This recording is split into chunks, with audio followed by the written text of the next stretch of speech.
মানে দেশের উন্নয়নে, জনগণের উন্নয়নে এবং দেশের উন্নয়ন কার্যক্রমে সম্পৃক্ত করার জন্য এই যুবদলের প্রতিষ্ঠা এবং যুব সংস্থাও তখন তৈরি করা হয়েছিল। যুবকদেরকে বিভিন্ন উন্নয়নমূলক, বিশেষ করে ওই সময় বেকার সমস্যা এত প্রকট ছিল যে যুবকদের কোনো কর্ম করার কোনো সুযোগ ছিল না।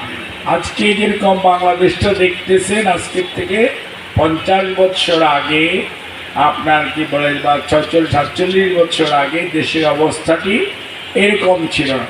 তখন ইচ্ছা করলেই অনেকেই কাপড় কিনতে পারা যেত না, খাবার পকেটে টাকাও ছিল না, খাবারের দামও অতি বেশি ছিল। সব কিছু মিলে এক ধরনের হতাশা ছিল যুব শ্রেণীর মধ্যে।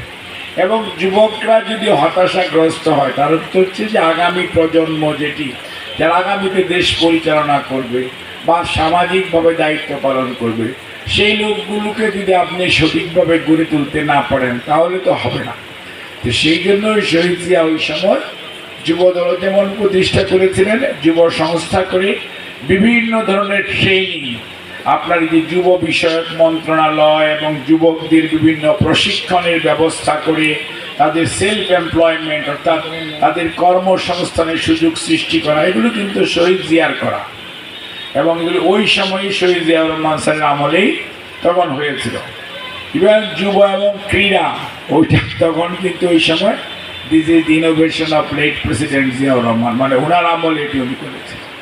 অর্থাৎ ওনার টার্গেট ছিল যে যুবকদেরকে কীভাবে সম্পৃক্ত করে, ঠিক এরকমভাবে মহিলাদেরকে ইনভলভ করা, যেটা পরবর্তীতে দেশনেত্রী বেগম খালেদা জিয়া খুব গুরুত্ব, মহিলা এবং শিশু বিষয়ক মন্ত্রণালয় এবং মহিলা সংস্থা করা এবং মহিলাদেরকে জাতীয় উন্নয়নে সম্পৃক্ত করা, এটি কিন্তু সবসময় করেছে। অর্থাৎ বিএনপি যখনই সুযোগ পেয়েছে, দায়িত্বপ্রাপ্ত হয়েছে, তখন বিএনপি সমাজের বিভিন্ন পর্যায়ের মানুষগুলোকে বাংলাদেশ পুনর্গঠনে অথবা বাংলাদেশের ভবিষ্যৎ বিনির্মাণে বা আধুনিকায়নে সবসময় বিভিন্ন গ্রুপ, বিভিন্ন শ্রেণী পেশার মানুষকে সম্পৃক্ত করেছে।